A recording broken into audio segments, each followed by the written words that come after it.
Hello दोस्तों, आपका बहुत बहुत स्वागत है आपके अपने चैनल एमपी ऑनलाइन स्टडी पर। जैसे कि आपको पता है, आज का जो हमारा वीडियो रहने वाला है वो पर्यावरण मास्टर वीडियो सेकंड रहने वाला है। इससे रिलेटेड जो पर्यावरण की फर्स्ट वीडियो रही है मास्टर वीडियो के अंतर्गत, वो हमने डिस्कशन किया था और उसमें आधा पोर्शन जो है हम डिस्कशन कर चुके थे।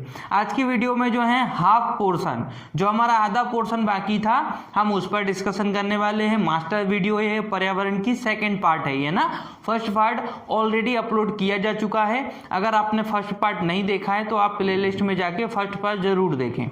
आज का जो हमारा रहने वाला है वो सेकंड पार्ट रहने वाला है, जिसके अंतर्गत बहुत सारे इंपॉर्टेंट पॉइंट हैं और बहुत सारे इंपॉर्टेंट टॉपिक हैं जिस पर आज का हमारा डिस्कशन होने वाला है। सबसे महत्वपूर्ण कार्य जो आज आपका होने वाला है वो आपको ध्यानपूर्वक मुझे सुनना है। सबसे बड़ी विशेषता इस वीडियो की जो रहने वाली है वो ये रहने वाली है कि इसके माध्यम से जो जितनी सारी चीज़ें यहाँ पर लिखी हुई हैं वो मेरे माध्यम के द्वारा आप तक पहुँचने वाली है। इसलिए आपको ध्यानपूर्वक मुझे सुनना है। जितना ज़्यादा आप मुझे क्लियरली सुनते रहेंगे, ध्यानपूर्वक सुनेंगे, उतनी सारी चीज़ें आपकी रिवीजन होती चलेगी। ये पर्यावरण की हमारी एक रिवीजन वीडियो रहने वाली है ना। फर्स्ट वीडियो भी मैं रिवीजन के तौर पर ही अपलोड की है और सेकेंड वीडियो भी जो रहेगी हमारी वो रिवीजन के आधार पर ही रहेगी। इनसे रिलेटेड सारी वीडियो मैंने बनाई हुई है, सारी चीज़ों पर हमने डीपली स्टडी किया हुआ है। अगर आपने वो वीडियो नहीं देखी है तो प्ले लिस्ट में सारी वीडियो उपस्थित है, आप देख सकते हैं। तो स्टार्ट करते हैं आज की हमारी सेकंड वीडियो, जो कि है हमारा पर्यावरण मास्टर वीडियो पार्ट 2। सबसे पहले हम बात करते हैं कि हमने यहाँ तक तो डिस्कशन कर लिया था, ठीक है। पर्वतों तक हमने डिस्कशन कर लिया था। जितने प्रकार के वन पाए जाते हैं, चाहे वो उष्णकटिबंधीय वन हो, उष्णकटिबंधीय सदाबहार वन हो, उष्णकटिबंधीय पर्णपाती पतझड़ी मानसूनी वन हो, उष्णकटिबंधीय शुष्क वन हो, मरुस्थलीय वन हो, डेल्टाई वन हो, पर्वतीय वन हो, इन पर हमारा डिस्कशन हो चुका था। अब हम स्टार्ट करते हैं। आज का जो हमारा टॉपिक रहेगा मिट्टी से स्टार्ट करते हैं, ठीक है। तो सबसे पहले आपको पता होगा कि भारत में अगर आप देखेंगे तो कई प्रकार की मिट्टियां आपको देखने को मिलती हैं, जिसमें आपकी आती है जलोढ़ मिट्टी, फिर आती है आपकी काली मिट्टी, दोमट मिट्टी, लैटेराइट मिट्टी, है ना, पर्वतीय मिट्टी, दलदलीय मिट्टी, ये लवणीय मिट्टी या फिर क्षारीय मिट्टी। इन पर आज का डिस्कशन होने वाला है। तो सबसे पहले हम बात करते हैं मिट्टी। भारतीय कृषि परिषद द्वारा नई दिल्ली के अंतर्गत इसका मुख्यालय है। भारतीय कृषि परिषद, भारतीय कृषि परिषद का मुख्यालय कहाँ पर है? नई दिल्ली में है।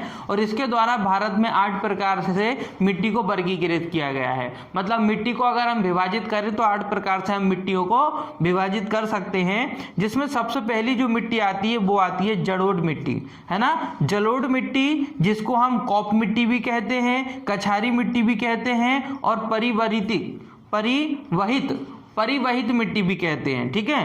तो जलोढ़ मिट्टी, कॉप मिट्टी, कछारी मिट्टी या परिवहित मिट्टी, मतलब बहकर आने वाली मिट्टी, इसको हम क्या कहते हैं? जलोढ़ मिट्टी कहते हैं, ठीक है। जलोढ़ मिट्टी आपको पता होना चाहिए कि क्या होता है। ये मैदानी क्षेत्रों में पाई जाती है, नदी के किनारे पाई जाती है। जितनी भी आपको नदियां देखने को मिलेंगी, चाहे वो गंगा नदी हो, ब्रह्मपुत्र नदी हो, गोदावरी नदी हो, खासतौर पे आपको उत्तर प्रदेश बिहार में जो गंगा नदी है, यहाँ आपको जलोढ़ मिट्टी देखने को मिलती है। क्योंकि जलोढ़ मिट्टी का निर्माण कैसे होता है कि जब बड़े बड़े पर्वत पठारों से वर्षा होती है और वहाँ से जो पानी बहकर नीचे आता है, निचले स्तर पर आता है, तो वो पानी अपने साथ कुछ कंकड़ पत्थर और कुछ मिट्टी को बहा कर लाता है।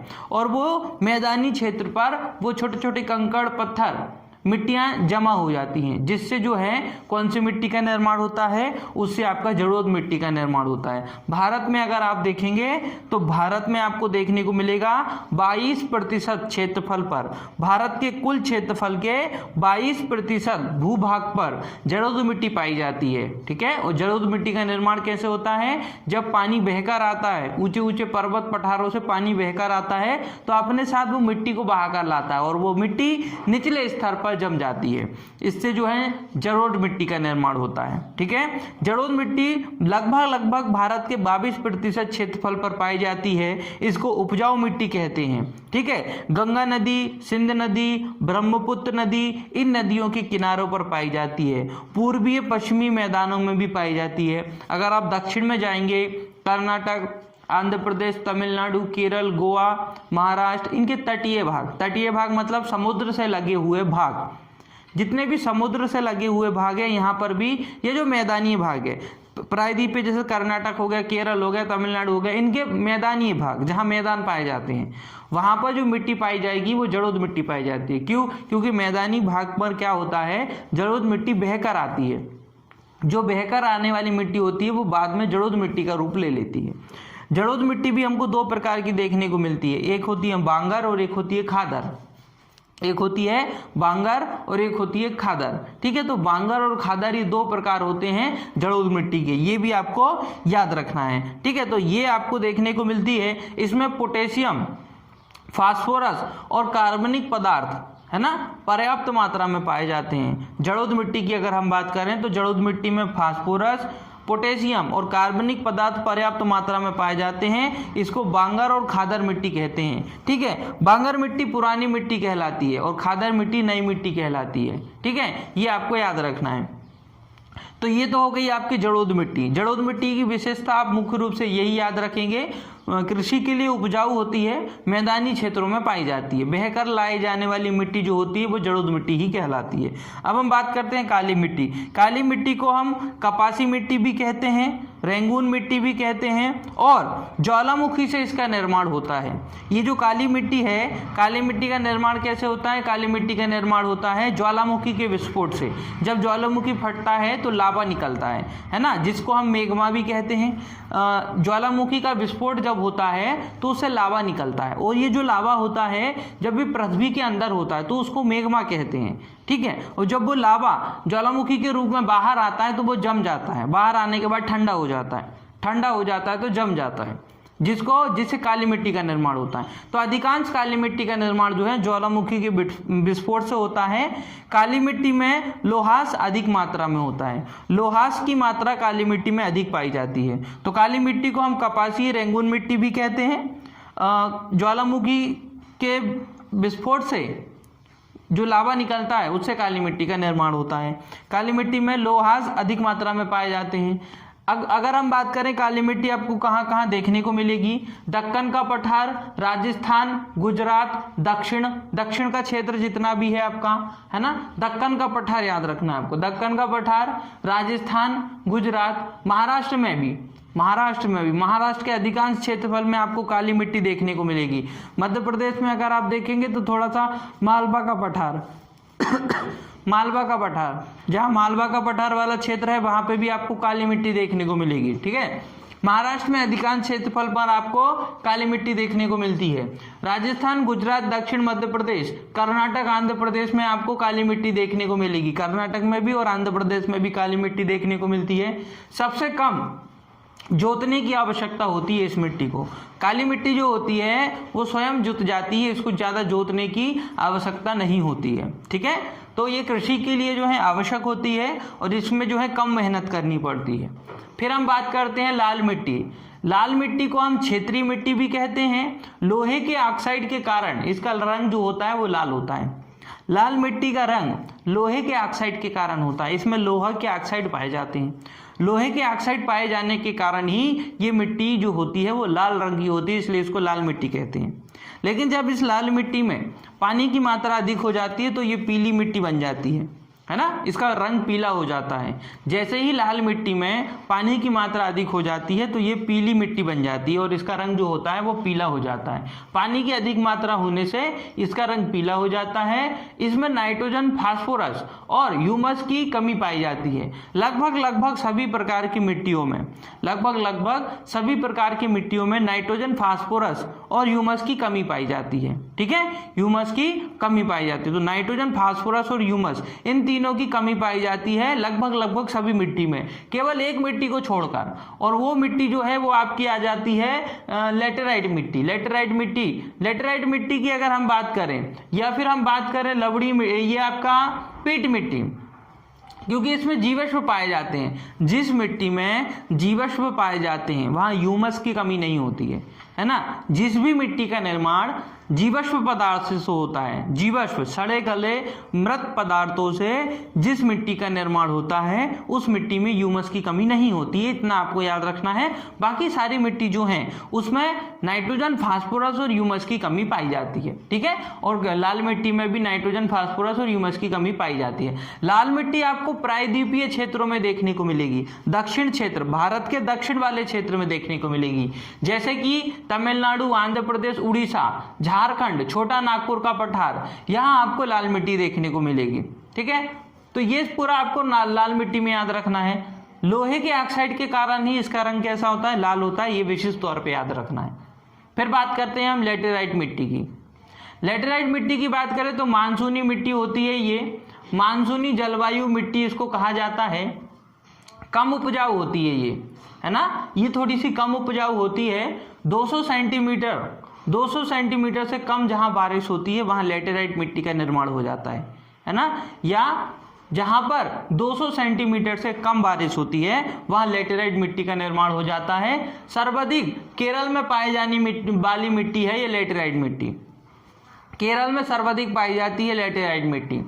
और बात करें चाय की खेती के लिए आवश्यक होती है लेटेराइट मिट्टी, केरल, कर्नाटक, उड़ीसा, मेघालय, यहाँ पाई जाती है लेटेराइट मिट्टी। चाय की खेती के लिए आवश्यक होती है लेटेराइट मिट्टी। अब केरल में पाई जाती है तो चाय का पर्याप्त मात्रा में उत्पादन चाय का केरल में हो जाता है, क्योंकि केरल में लेटेराइट मिट्टी पाई जाती है। और साथ ही साथ अगर लेटेराइट मिट्टी की बात करें तो ये केरल में पाई जाती है, कर्नाटक में पाई जाती है, उड़ीसा में पाई जाती है और मेघालय में भी पाई जाती है। मतलब यहाँ पर्याप्त मात्रा में लेटेराइट मिट्टी पाई जाती है। अब हम बात करते हैं मरुस्थलीय, रेतीली, बलुई मिट्टी। मरुस्थली, रेतीली, बलुई मिट्टी याद रखना है आपको। मरुस्थलीय आपको खुद पता है, मरुस्थल राजस्थान, गुजरात मरुस्थलीय क्षेत्र है। ये मरुस्थलीय क्षेत्र है इसलिए यहाँ पर मरुस्थलीय मिट्टी पाई जाएगी। तो मरुस्थलीय मिट्टी या फिर मरुस्थलीय रेगिस्तानी, मरुस्थलीय, रेतीली, बलुई मिट्टी भी कहते हैं इसको, नाम साथ में पढ़ते चलना है। बलुई मिट्टी भी कहेंगे। मरुस्थलीय, रेतीली, बलुई मिट्टी पश्चिमी राजस्थान में पाई जाती है। पश्चिमी राजस्थान या फिर गुजरात, है ना, पश्चिमी राजस्थान, वहां पर पूरा आपको मरुस्थलीय क्षेत्र देखने को मिलता है, वहां पर आपको मरुस्थलीय मिट्टी देखने को मिलेगी। पश्चिमी राजस्थान में पाई जाती है, कम उपजाऊ होती है। हालांकि यहाँ पर जो है ज्वार और बाजरा की खेती हो जाती है ना। जो आपकी मरुस्थलीय मिट्टी होती है उसमें ज्वार और बाजरा की खेती हो जाती है। फिर हम बात करते हैं पर्वतीय या वनीय मिट्टी। पर्वतीय या वनीय मिट्टी, पर्वतों पर वन पाए जाते हैं अधिक मात्रा में, इसलिए उसको पर्वतीय या फिर वनीय मिट्टी कहते हैं। वनों के बीच में पाई जाने वाली मिट्टी वनीय मिट्टी कहलाती है, या उसको पर्वतीय मिट्टी भी कहते हैं, पर्वतों पर पाई जाती है। तो पर्वतीय या वनीय मिट्टी की हम बात करें, अपरिपक्व होती है। ये मिट्टी कैसी होती है, अपरिपक्व, पूर्ण रूप से विकसित नहीं होती है। इसमें कुछ ना कुछ खनिज पदार्थों की कमी पाई जाती है, ठीक है, जैसे कि नाइट्रोजन, फास्फोरस, इनकी कमी पाई जाती है इसमें, इसलिए इनको अपरिपक्व बोलते हैं। पूर्ण रूप से विकसित नहीं होती है ये मिट्टी, अपरिपक्व कहलाती है। पर्वतीय या फिर हम बात करें वनीय, है ना, तो पर्वतों में पाई जाने वाली या वनों के अंतर्गत पाई जाने वाली मिट्टी अपरिपक्व होती है, ठीक है। बागामी कृषि के लिए उपयोग होती है, बागामी कृषि जो होती है उसके लिए ये मिट्टी आवश्यक होती है। उसके साथ जीवाश्म अधिक मात्रा में पाए जाते हैं इसमें, इस मिट्टी में जीवाश्म, है ना, सड़े गले मृत पदार्थों से जीवाश्मों का निर्माण होता है। और ये जो जीवाश्म हैं ये पर्वतीय या फिर वनीय मिट्टी में पर्याप्त मात्रा में पाए जाते हैं। अपरदन की समस्या इस मिट्टी में पाई जाती है, मिट्टी का कटाव हो जाता है, मिट्टी फट जाती है, उसको ही तो मृदा अपरदन कहते हैं। मृदा अपरदन मध्य प्रदेश में देखेंगे तो चंबल के क्षेत्र में अधिकांश जो मिट्टी पाई जाती है उसको मृदा अपरदन मिट्टी कहती है, क्योंकि वहां पर मृदा अपरदन पाया जाता है। मिट्टी का कटाव, मिट्टी में जो दरार पड़ जाती है वो मृदा अपरदन कहलाता है। और ये सबसे ज्यादा आपको देखने को मिलता है पर्वतीय मिट्टी में, है ना। तो इसी में पर्वतीय मिट्टी में अपरदन की समस्या का सामना हमको करना पड़ता है। तो ये हो गया आपकी पर्वतीय मिट्टी। अब हम बात करते हैं पीट मिट्टी। पीट मिट्टी, ये जो पीट मिट्टी होती है जैविक मिट्टी कहा जाता है इसको। कैसा, जैविक पदार्थों से मिलकर बनी होती है, जीवित पदार्थों से मिलकर बनी हुई होती है, ये जैविक मिट्टी कहलाती है। इसको हम जो है काली भारी मिट्टी भी कहते हैं। काली भारी मिट्टी, काली भारी मिट्टी भी कहते हैं, अम्लीय मिट्टी भी कहते हैं। दलदलीय क्षेत्रों में जैविक पदार्थों के जमा हो जाने से इस मिट्टी का निर्माण होता है। जितने भी दलदलीय क्षेत्र हैं, दलदलीय क्षेत्र मतलब पानी वाले क्षेत्र, जहां पानी पर्याप्त मात्रा में होगा वो दलदलीय क्षेत्र होगा। तो दलदलीय क्षेत्रों में जब किसी भी मिट्टी का जमाव हो जाता है, मिट्टी जम जाती है दलदलीय क्षेत्रों में, तो वहां पर आप देखेंगे पीट मिट्टी का निर्माण हो जाता है। जैविक पदार्थ इसमें अधिक मात्रा में पाए जाते हैं पीट मिट्टी में। ठीक है, तो पीट मिट्टी जैविक मिट्टी काली भारी या अम्लीय मिट्टी होती है। दलदलीय क्षेत्रों में जैविक पदार्थों के जमा हो जाने से इस मिट्टी का निर्माण होता है। फिर हम बात करते हैं लवणीय या फिर क्षारीय मिट्टी। लवणीय या फिर क्षारीय मिट्टी किसको कहते हैं? तो खारे जल में निर्माण होता है इस मिट्टी का। लवणीय या फिर क्षारीय मिट्टी, लवणीय या फिर क्षारीय मिट्टी, इस मिट्टी का निर्माण खारे जल में हो जाता है। खारे जल में इस मिट्टी का निर्माण हो जाता है। इस मिट्टी को रेह, ऊसर तथा कल्लर के नाम से भी जाना जाता है। रेह, ऊसर एवं कल्लर, रेह, ऊसर एवं कल्लर के नाम से भी इस मिट्टी को जाना जाता है। ये आपको विशेष तौर पे याद रखना है। ठीक है, रेह, ऊसर एवं कल्लर के नाम से भी इस मिट्टी को जाना जाता है। शुष्क वायु, शुष्क जलवायु में पाई जाती है। जहाँ पर ठंडा मौसम पाया जाता है, जहाँ पर ठंडा मौसम पाया जाता है, वहाँ पर लवणीय या फिर क्षारीय मिट्टी पाई जाती है। इसलिए कहते हैं शुष्क जलवायु में पाए जाने वाली मिट्टी है। नारियल के पेड़ आपको इसी मिट्टी में देखने को मिलते हैं। नारियल के पेड़ आपको कहाँ देखने को मिलते हैं? अधिकांश केरल में देखने को मिलते हैं। केरल का जो तटीय वाला भाग है, समुद्र से लगा वाला भाग है, वहाँ पर आपको कौन सी मिट्टी देखने को मिलती है? वहाँ आपको लवणीय या फिर क्षारीय मिट्टी देखने को मिलती है। इसलिए वहाँ पर नारियल के पौधे अधिक होते हैं। नारियल के पेड़ के लिए पर्याप्त होती है लवणीय या फिर क्षारीय मिट्टी। ठीक है, अधिक मात्रा में पाए जाते हैं। नारियल के पेड़ इसी मिट्टी में अधिक मात्रा में पाए जाते हैं। ठीक है, ये कुछ आपकी 8 प्रकार की मिट्टी थी जिस पर हमने डिस्कशन किया। अब हम बात करते हैं थोड़ी सी कृषि से संबंधित। कृषि से संबंधित भी कुछ पॉइंट मैंने लिए हुए हैं, उस पर भी हम डिस्कस करते हैं। सबसे पहले बात करते हैं हरित क्रांति। हरित क्रांति चलाई गई थी डॉक्टर एम.एस. स्वामीनाथन के द्वारा। हरित क्रांति का जनक कहा जाता है डॉक्टर एम स्वामीनाथन, है ना, डॉक्टर एम स्वामीनाथन को। तो डॉक्टर जो स्वामीनाथन रहे हैं, इनको हरित क्रांति का जनक कहा जाता है और इनके द्वारा हरित क्रांति चलाई गई थी। ये जो हरित क्रांति चलाई गई थी गेहूं और चावल से संबंधित थी। गेहूं और चावल के उत्पादन के लिए इस हरित क्रांति को चलाया गया था और इसके लिए 1970 में इनको नोबेल पुरस्कार से भी सम्मानित किया गया था। ठीक है, 1970 में इनको नोबेल पुरस्कार से भी सम्मानित किया गया था। हरित क्रांति की बात करें तो प्रथम हरित क्रांति, 2 हरित क्रांति आपको याद रखना है। प्रथम हरित क्रांति की अगर हम बात करें तो 1967 से 1968 तक चलाई गई थी। प्रथम हरित क्रांति 1967 से 1968, 1967 से 1968 तक। और द्वितीय हरित क्रांति की बात करें तो द्वितीय हरित क्रांति 1983 से 1984 तक चलाई गई थी, है ना। 1983 से तो 1984 तक द्वितीय हरित क्रांति चलाई गई थी। तो प्रथम हरित क्रांति और द्वितीय हरित क्रांति दोनों की डेट आपको याद रखना है। भारत में अगर हम देखें तो राष्ट्रीय कृषक नीति, भारत में राष्ट्रीय कृषक नीति लाई गई थी 26 नवंबर 2007 को। 26 नवंबर 2007 को भारत में राष्ट्रीय कृषक नीति लाई गई थी, ये आपको याद रखना है। और उसके बाद आप देखेंगे कि पहली कृषि नीति की बात हो रही है, यहाँ पर कृषक नीति की बात नहीं हो रही है। राष्ट्रीय कृषक नीति में आपको बता चुका हूँ 26 नवंबर 2007 को लाया गया था राष्ट्रीय कृषक नीति। लेकिन मैं बात कर रहा हूं पहली कृषि नीति। भारत में पहली कृषि नीति 1992 में लाई गई थी और दूसरी कृषि नीति 2000 में लाई गई थी। पहली कृषि नीति 1992 में लाई गई थी और दूसरी कृषि नीति 2000 में लाई गई थी। ठीक है, सन 2000 में दूसरी कृषि नीति लाई गई थी, द्वितीय कृषि नीति लाई गई थी। फिर हम बात करते हैं ये जो द्वितीय कृषि नीति लाई गई थी इसको इंद्रधनुष कृषि वाली नीति भी कहते हैं। द्वितीय कृषि नीति जो आई थी इसको इसको इंद्रधनुष कृषि वाली नीति भी कहते हैं, ये इसका दूसरा नाम था। फिर इसके बाद आप देखेंगे श्वेत क्रांति। श्वेत क्रांति दुग्ध उत्पादन से संबंध रखती थी, दूध के उत्पादन से संबंध रखती है श्वेत क्रांति भी इंपॉर्टेंट है, जो कि दुग्ध उत्पादन से संबंध रखती है। और इसका प्रारंभ जो किया गया था डॉक्टर वर्गीस कुरियर द्वारा किया गया था। श्वेत क्रांति का जनक किसको कहा जाता है? डॉक्टर वर्गीस कुरियर को कहा जाता है। दुग्ध उत्पादन से संबंध रखती है। और ये जो क्रांति चलाई गई थी ऑपरेशन फ्लड के नाम से चलाई गई थी। ये जो क्रांति चलाई गई थी ये ऑपरेशन फ्लड के नाम से चलाई गई थी। दूध के उत्पादन के लिए जो कृषि चलाई गई थी, जो क्रांति चलाई गई थी, उसको ऑपरेशन फ्लड के नाम से चलाया गया था। ठीक है।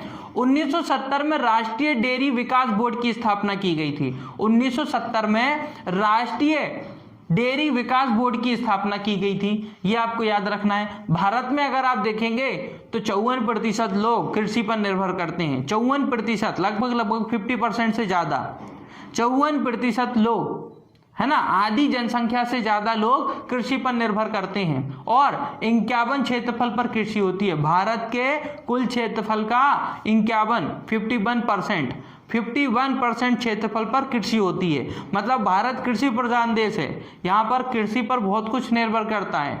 पूरी अर्थव्यवस्था कृषि पर निर्भर करती है। भारत की लगभग 50 से 60% अगर आप देखेंगे कृषि व्यवस्था या अर्थव्यवस्था कृषि पर निर्भर करती है। ठीक है, ये आपको याद रखना है, क्योंकि यहाँ पर 54% लोग तो कृषि पर निर्भर करते हैं। और 51 क्षेत्रफल पर 51% क्षेत्रफल पर कृषि होती है। बहुत महत्वपूर्ण है ये चीज। अब हम बात करते हैं, भारत में प्रमुख रूप से 3 प्रकार की फसलें हम उगाते हैं। खरीफ की फसल, रबी की फसल और जायद की फसल। तीनों का अलग अलग टाइम पीरियड होता है इन फसलों को उगाने का। खरीफ की फसल की अगर हम बात करें तो खरीफ की फसल जून जुलाई में बोई जाती है। जितनी भी खरीफ की फसल होती हैं उनको जून जुलाई में बोया जाता है और अक्टूबर नवंबर में उनको काट दिया जाता है। ठीक है, जून जुलाई में बोया जाता है और अक्टूबर नवंबर तक आते आते इन फसलों को काट दिया जाता है। और खरीफ की फसलों को सियाला भी कहा जाता है या फिर सियालू भी कहा जाता है। तो खरीफ की फसल को सियालू भी कहा जाता है। खरीफ की फसल के अंतर्गत बाजरा, ज्वार, मक्का, कपास, गन्ना, चावल ये प्रमुख फसलें, मूंगफली, तिल, जौ, धान, है ना, ये प्रमुख फसलें होती हैं जो रबी की फसल के खरीफ की फसल के अंतर्गत आती हैं। एक बार फिर से बता देता हूं, बाजरा, जौ, मक्का, कपास, गन्ना, चावल, मूंगफली, तिल और धान ये प्रमुख आपकी खरीफ की फसलें हैं। ठीक है, जिनको जून जुलाई में बोया जाता है, अक्टूबर नवंबर में काटा जाता है। फिर हम बात करते हैं रबी की फसल। रबी की फसल को अक्टूबर नवंबर में बोया जाता है। मतलब जब खरीफ की फसल काटी जाती है उस समय रबी की फसल को बोया जाता है। और जो रबी की फसल है इनको अक्टूबर नवंबर में बोया जाता है और मार्च अप्रैल में इन फसलों को काट दिया जाता है। और इन फसलों को उनालू कहा जाता है। उनालू, जो रबी की फसल होती हैं, रबी की फसल को उनालू कहा जाता है। ठीक है, तो आपको याद रखना है, उनालू रबी की फसल को कहा जाता है। रबी की फसल के अंतर्गत गेहूं, चना, मक्का, जौ, सरसों, मसूर, राई या अलसी ये प्रमुख फसलें आती हैं। रबी की फसल के अंतर्गत गेहूं, चना, मक्का, जौ, सरसों, मसूर, राई, तारामीरा और अलसी ये प्रमुख फसलें आती हैं रबी की फसल में, जिनको अक्टूबर नवंबर में बोया जाता है और मार्च अप्रैल में काटा जाता है। फिर हम बात करते हैं जायद की फसलें।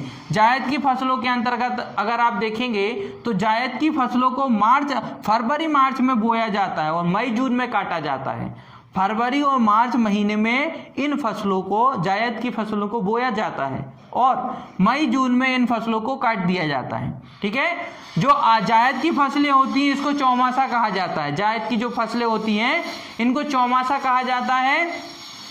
अगर आप जायद की फसलों के अंतर्गत देखेंगे तो आपको क्या क्या देखने को मिलेगा, जितनी भी सब्जियां आती हैं वो जायद की फसल में आती हैं, है ना। उसके बाद आपको तरबूज देखने को मिलेगा, ककड़ी देखने को मिलेगा, खीरा देखने को मिलेगा। ये प्रमुख फसलें हैं जो जायद की फसलें हैं। कौन कौन सी फसलें हैं?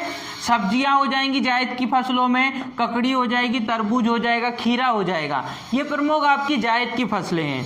और उसके बाद अगर हम बात करें भारत में या पूरे विश्व में फसलों के आधार पर कौन प्रथम स्थान रखता है, कौन द्वितीय स्थान रखता है, ठीक है, थोड़ा सा इस पर भी डिस्कशन कर लेते हैं। इंपॉर्टेंट चीजें मैंने यहाँ पर ली हुई है, जैसे कि आलू के उत्पादन में प्रथम स्थान रखता है चीन और द्वितीय स्थान रखता है भारत। मतलब आलू के उत्पादन में प्रथम स्थान रखता है चीन और दूसरा स्थान रखता है भारत, ठीक है। उसी प्रकार से गेहूं के उत्पादन में चीन प्रथम स्थान रखता है और भारत दूसरा स्थान रखता है। गेहूं के उत्पादन में चीन प्रथम स्थान रखता है, भारत दूसरा स्थान रखता है। फिर हम बात करते हैं ज्वार के उत्पादन में यूएसए प्रथम स्थान रखता है और भारत की बात करें तो भारत दूसरा स्थान रखता है ना, ज्वार। और इस जो ज्वार है ना, इस ज्वार को हम गरीब की रोटी कहते हैं। ज्वार को क्या कहा जाता है, गरीब की रोटी कहा जाता है। ये विशेष तौर पे आपको याद रखना है।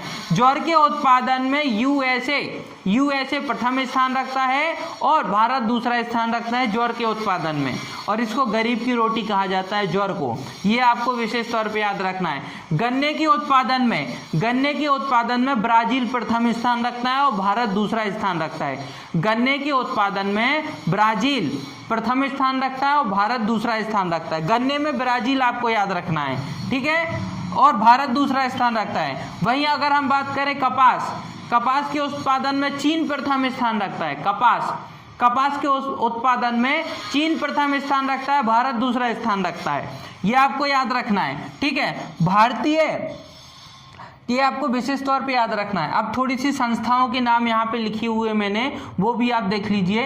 कपास आपको याद रखना है, कपास में चीन प्रथम स्थान रखता है, भारत दूसरा स्थान रखता है। बहुत सारी फसलें आपको ऐसी देखने को मिलेंगी जिसमें चीन प्रथम स्थान रखता है और भारत द्वितीय स्थान रखता है, ठीक है। वो सारी चीजें शायद आपको याद करने की भी जरूरत नहीं पड़ेगी। अधिकांश चीजें जिसमें चीन प्रथम स्थान रखता है और भारत दूसरा स्थान रखता है। अब हम बात करते हैं प्रमुख संस्थाएं, जैसे कि या फिर अनुसंधान केंद्र। जैसे कि पहला है आपका भारतीय कृषि अनुसंधान केंद्र।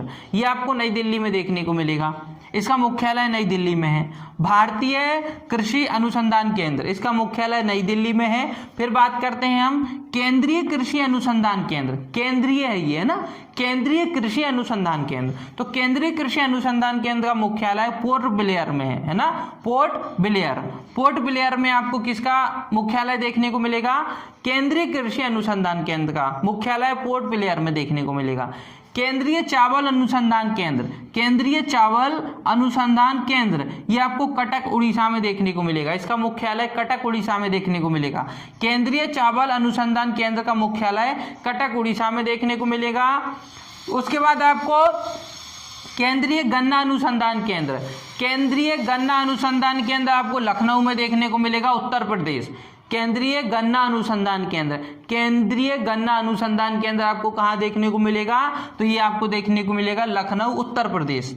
फिर हम बात करते हैं राष्ट्रीय कॉफी अनुसंधान केंद्र, है ना, या फिर अनुसंधान संस्था के राष्ट्रीय कॉफी, है ना, राष्ट्रीय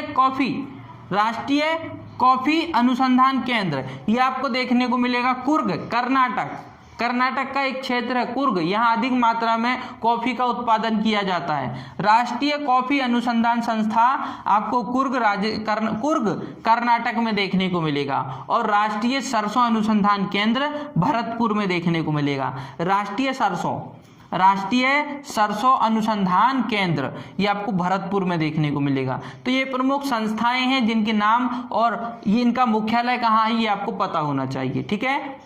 अब हम बात करते हैं शरीर के अंतर्गत जो हमारे शरीर में पोषक तत्वों की आवश्यकता होती है, तो कौन कौन से पोषक तत्व होते हैं और कितने पोषक तत्वों की आवश्यकता हमारे शरीर को होती है। तो सबसे पहले अगर हम बात करें पोषक तत्व जो हमारे शरीर के लिए आवश्यक होते हैं, प्रमुख रूप से 7 प्रकार के पोषक तत्व होते हैं जो मनुष्य के लिए आवश्यक होते हैं। वहीं अगर हम पेड़ पौधों की बात करें तो पेड़ पौधों के लिए 20 प्रकार के पोषक तत्वों की आवश्यकता होती है। नॉर्मल जीवन यापन करने के लिए, ये स्वस्थ जीवन जीने के लिए मनुष्य को 7 पोषक तत्वों की आवश्यकता होती है। लेकिन अगर हम पेड़ पौधों की बात करें तो उनको 20 प्रकार के पोषक तत्वों की आवश्यकता होती है। अब हम यहाँ पर बात करते हैं सबसे पहले पोषक तत्व। पोषक तत्वों का अध्ययन करना ट्रोफोलॉजी कहलाता है।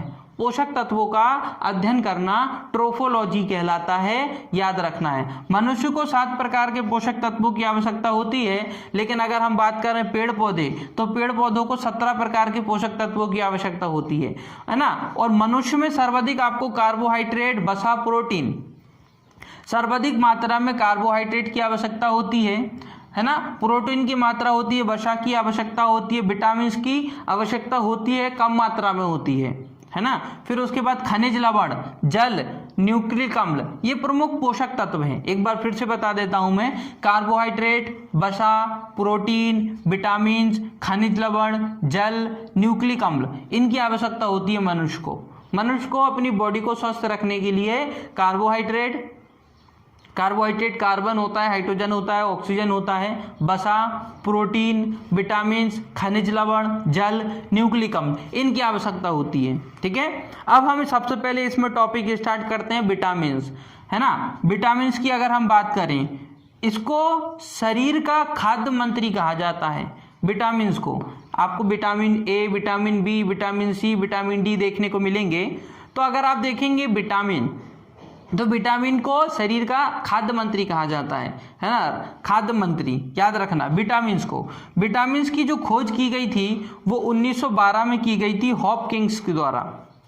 विटामिन्स की खोज हॉपकिंस के द्वारा की गई थी 1912 में। हॉपकिंस ने विटामिन्स की खोज की थी, और लेकिन विटामिन शब्द का उपयोग सबसे पहला 1911 में फंक ने किया था। ठीक है, विटामिन शब्द का उपयोग सबसे पहले 1911 में फंक द्वारा किया गया था, लेकिन विटामिन की खोज की बात करें तो वो किसके द्वारा की गई थी? हॉपकिंस द्वारा की गई थी 1912 में। सबसे पहले खोजा गया विटामिन बी था।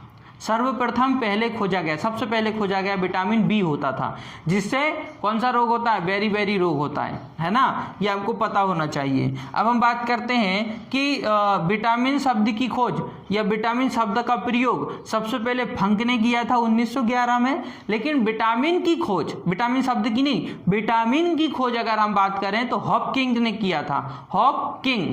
हॉपकिंस ने 1912 में विटामिन की खोज की थी और सबसे पहले विटामिन बी को खोजा था। ठीक है, अब हम एक एक विटामिन की बात करते हैं, उससे होने वाले रोग की बात करते हैं। तो सबसे पहले विटामिन ए का रासायनिक नाम होता है रेटिनॉल। इससे जो बीमारी होती है वो होती है रतौंधी, है ना। रतौंधी नाम की बीमारी विटामिन ए से होती है, और मैकुलम द्वारा विटामिन ए को खोजा गया था। विटामिन ए को किसके द्वारा खोजा गया था? तो विटामिन ए को खोजा गया था मैकुलम के द्वारा। मैकुलम ने विटामिन ए की खोज की थी, आपको याद रखना है ना। सभी विटामिन एक साथ नहीं खोजे गए, अलग अलग वैज्ञानिकों द्वारा अलग अलग विटामिनों को खोजा गया था। तो वहीं अगर हम बात करें विटामिन ए का रासायनिक नाम होता है रेटिनॉल। विटामिन ए से होने वाली बीमारी है रतौंधी, और मैकुलम द्वारा विटामिन ए को खोजा गया था। फिर बात करते हैं विटामिन विटामिन बी का रासायनिक नाम होता है थायमीन, और इससे बेरी नाम की बीमारी होती है ना। और विटामिन बी को हॉपकिंस के द्वारा खोजा गया था। सर्वप्रथम खोजा गया विटामिन बी। फिर हम बात करते हैं विटामिन सी, जिसका रासायनिक नाम होता है एस्कॉर्बिक अम्ल। विटामिन सी का नाम, रासायनिक नाम एस्कॉर्बिक अम्ल होता है विटामिन सी का, और विटामिन सी के से या विटामिन सी की कमी से जो रोग होता है उसका नाम है स्कर्वी रोग। स्कर्वी रोग जो होता है वो विटामिन सी की कमी से होता है, ये याद रखना है। फिर बात करते हैं विटामिन डी का जो रासायनिक नाम होता है वो होता है कैल्सीफेरॉल। विटामिन डी का रासायनिक नाम होता है कैल्सीफेरॉल, और इससे जो है रिकेट्स नाम की बीमारी होती है।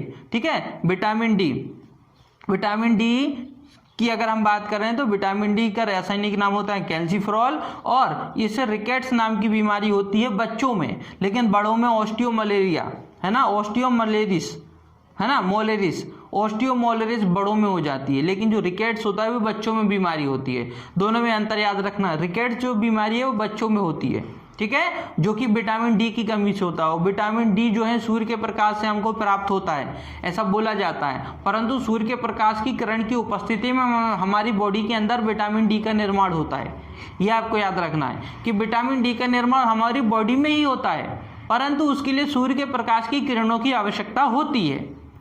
कई बार हम बोलते हैं कि विटामिन डी हमको सूर्य से प्राप्त होता है, लेकिन ऐसा नहीं है। विटामिन डी की उपस्थिति या विटामिन डी का निर्माण हमारी बॉडी में होता है, लेकिन विटामिन डी का निर्माण हमारी बॉडी में तभी होगा जब सूर्य के प्रकाश की उपस्थिति होगी।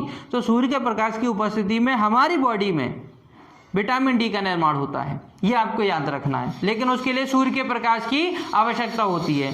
तो आपको विटामिन डी का रासायनिक नाम याद रखना है, कैल्सीफेरॉल होता है। रिकेट्स नाम की बीमारी बच्चों में पाई जाती है, ऑस्टियोमलेरिया नाम की बीमारी बड़ों में पाई जाती है। फिर बात करते हैं विटामिन ई। विटामिन ई का जो रासायनिक नाम होता है वो होता है टोकोफेरॉल। क्या होता है? टोकोफेरॉल। टोकोफेरॉल विटामिन ई का रासायनिक नाम होता है। और विटामिन ई की कमी से हमारे शरीर की जो पेशियां होती हैं वो कमजोर हो जाती हैं। हमारे शरीर की जो पेशियां होती हैं वो कमजोर हो जाती हैं विटामिन ई की कमी से। विटामिन के की अगर हम बात करें तो इसका रासायनिक नाम होता है फिनोक्यूनॉन। फिलोक्यूनॉन, फिलीक्यूनॉन या फिलोक्यूनॉन। फिलोक्यूनॉन विटामिन के का रासायनिक नाम होता है। और विटामिन के की कमी से रक्त का थक्का नहीं जमता है। जिसके शरीर में विटामिन के की कमी हो जाती है उसको अगर चोट लगती है तो रक्त बहता रहता है, कंटिन्यू रक्त का रिसाव होता रहता है, रक्त का थक्का नहीं जमता। आपने देखा होगा आपको चोट लग जाती है तो कहीं पर थक्का जम जाता है, मतलब आपका रक्त रुक जाता है, वहां पर एक जो है मरहम टाइप का बन जाता है। लेकिन अगर जिसमें विटामिन के की कमी होती है वो रक्त का थक्का नहीं जमता है, ठीक है, तो अधिक मात्रा में रक्त बह जाता है फिर, ठीक है। तो विटामिन के की कमी से क्या होता है? रक्त का थक्का नहीं जमता है। और फिनोक्यूनॉन विटामिन के का रासायनिक नाम हो जाएगा। तो ये कुछ इंपॉर्टेंट मैंने विटामिन लिए हैं, बाकी तो बहुत सारे विटामिन होते हैं। Vitamin B1, vitamin B2, vitamin 6 होता है, विटामिन 12 होता है, वो सारी चीज़ें हमने डिटेल में पढ़ी हुई हैं। अब हम बात करते हैं कार्बोहाइड्रेट, है ना। कार्बोहाइड्रेट जो हमारी बॉडी के लिए 60% आवश्यक होते हैं। शरीर में 60% आपको क्या देखने को मिलेंगे? कार्बोहाइड्रेट देखने को मिलते हैं, ठीक है। अगर कार्बोहाइड्रेट की बात करें तो चावल, गेहूं और आलू में सर्वाधिक मात्रा में कार्बोहाइड्रेट पाए जाते हैं, ठीक है। तो चावल, गेहूं और आलू में कार्बोहाइड्रेट पाए जाते हैं। मुख्य रूप से कार्बोहाइड्रेट 3 प्रकार के होते हैं, मोनोसैकेराइड, डाइसैकेराइड और पॉलीसैकेराइड। कार्बोहाइड्रेट 3 प्रकार से होते हैं। हालांकि कार्बोहाइड्रेट जटिल पदार्थ होते हैं, लेकिन धीरे धीरे ये कार्बोहाइड्रेट जटिल पदार्थों से सरल पदार्थों में हमारी बॉडी में अपघटित हो जाते हैं, ठीक है। मुख्य रूप से 3 प्रकार से पाए जाते हैं, मोनोसैकेराइड, डाइसैकेराइड और पॉलीसैकेराइड। सबसे पहले हम बात करते हैं मोनोसैकेराइड। मोनोसैकेराइड जो होते हैं मतलब ये कार्बोहाइड्रेट के प्रकार हैं, ठीक है। कार्बोहाइड्रेट का सबसे छोटा रूप होता है मोनोसैकेराइड, उससे बड़ा रूप होता है डाइसैकेराइड और उससे बड़ा रूप होता है पॉलीसैकेराइड। तो हम सबसे पहले बात करते हैं मोनोसैकेराइड। मोनोसैकेराइड जो होते हैं वो मीठे होते हैं, है ना, जल में घुल जाते हैं, जल में घुलनशील होते हैं, मीठे होते हैं। मोनोसैकेराइड मीठे होते हैं, जल में घुलनशील होते हैं। अंगूर से आपको प्राप्त होता है ग्लूकोज एक मोनोसैकेराइड है और ये अंगूर से प्राप्त होता है। फ्रक्टोज एक मोनोसैकेराइड है जो आपको फल से प्राप्त होता है, ठीक है। ये कुछ मैंने आपको मोनोसैकेराइड के नाम बताए हैं, जैसे कि ग्लूकोज मोनोसैकेराइड है, कार्बोहाइड्रेट तो है लेकिन एक मोनोसैकेराइड है ग्लूकोज। अधिकांश रूप से आपको अंगूर में प्राप्त होता है ग्लूकोज। फ्रक्टोज भी एक मोनोसैकेराइड है जो फल से प्राप्त होता है। डीएनए, आरएनए भी आपके मोनोसैकेराइड हैं। ये जैसे कि राइबोज शर्करा होता है ना, वैसे ही डीऑक्सी राइबोज शर्करा डीएनए कहलाता है, डीऑक्सी राइबोज शर्करा और इसमें होता है राइबोज शर्करा। आरएनए में क्या होता है? राइबोज शर्करा होती है। शर्करा मतलब मीठा पदार्थ, ठीक है। ये सब मोनोसैकेराइडों के नाम बताए मैंने, एक बार फिर से बता देता हूँ। ग्लूकोज एक मोनोसैकेराइड है, अंगूर में पाया जाता है। फ्रक्टोज एक मोनोसैकेराइड है, फल में पाया जाता है। डीएनए, आरएनए में भी आपको मोनोसैकेराइड देखने को मिलते हैं। फिर हम बात करते हैं डाइसैकेराइड की मतलब 2, डाई का मतलब होता है 2। जैसे कि दूध में देखिए आप, दूध में आपको एक डाइसैकेराइड देखने को मिलता है जिसका नाम है लैक्टोज। दूध में पाया जाता है लैक्टोज जिसको कहते हैं हम डाइसैकेराइड, मतलब एक कार्बोहाइड्रेट है वो, ठीक है। तो दूध में पाया जाता है लैक्टोज ग्लूकोज और गैलेक्टोज से मिलकर बनता है। लैक्टोज जो मिलके बनता है वो ग्लूकोज और गैलेक्टोज से मिलके बनता है, इसलिए इसको डाई कहते हैं। ग्लूकोज और गैलेक्टोज से मिलके बनता है इसलिए इसको डाइसैकेराइड कहा जाता है। फिर हम बात करते हैं सुक्रोज जो कि गन्ने में पाया जाता है। सुक्रोज की बात करें तो ये गन्ने में पाया जाता है। सुक्रोज ग्लूकोज और फ्रक्टोज से मिलकर बनता है, ग्लूकोज और फ्रक्टोज से मिलकर बनता है सुक्रोज, इसलिए इसको डाई कहा जाता है, डाइसैकेराइड कहा जाता है, गन्ने में पाया जाता है। फिर हम बात करते हैं माल्टोज। माल्टोज बीज में पाया जाता है, जो बीज होते हैं उसमें माल्टोज पाया जाता है, माल्टोज। और ये माल्टोज जो होता है वो ग्लूकोज और ग्लूकोज से मिलकर बनता है, दो ग्लूकोजों से मिलकर माल्टोज का निर्माण होता है, इसलिए इसको डाइसैकेराइड कहते हैं। फिर बात करते हैं पॉलीसैकेराइड। पॉलीसैकेराइड मतलब एक से अधिक, पॉली मतलब एक से अधिक, मतलब दो से भी अधिक कहते हैं, पॉली मतलब दो से अधिक, और जो दो होते हैं उसको डाई कहते हैं, एक को तो हम मोनो कहते हैं। तो अगर हम बात करें पॉली मतलब बहुत सारे सैकेराइड, पॉलीसैकेराइड, जैसे कि सेलुलोज। सेलुलोज जो होता है वो पौधों में पाया जाता है, सेलुलोज जो होता है वो पौधों में पाया जाता है, जो कि एक पॉलीसैकेराइड है, बहुत सारे सैकेराइडों से मिलकर बनता है, इसलिए पॉली कहलाता है। ठीक है, सेलुलोज पौधों में पाया जाता है जो कि एक पॉलीसैकेराइड है। स्टार्च पेड़ पौधों में पाया जाता है जो कि एक पॉलीसैकेराइड है। ग्लूकोज जो कि पेड़ पौधों में और जीव जंतुओं दोनों में पाया जाता है। ग्लाइकोज एक पॉलीसैकेराइड है जो कि जीव जंतुओं में भी पाया जाता है और पेड़ पौधों में भी पाया जाता है। और ग्लाइकोज क्या है? एक पॉलीसैकेराइड, बहुत सारे सैकेराइडों से मिलकर बना होता है। तो ये कुछ थे आपके कार्बोहाइड्रेट।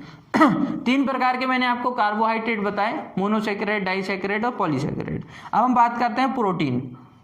प्रोटीन हमारी बॉडी के लिए आवश्यक होते हैं कम मात्रा में, शरीर की वृद्धि के लिए ही प्रोटीन की आवश्यकता होती है। खासतौर पर विशेष रूप से याद रखना है, शरीर की वृद्धि करना है, शरीर की वृद्धि के लिए प्रोटीन की आवश्यकता होती है।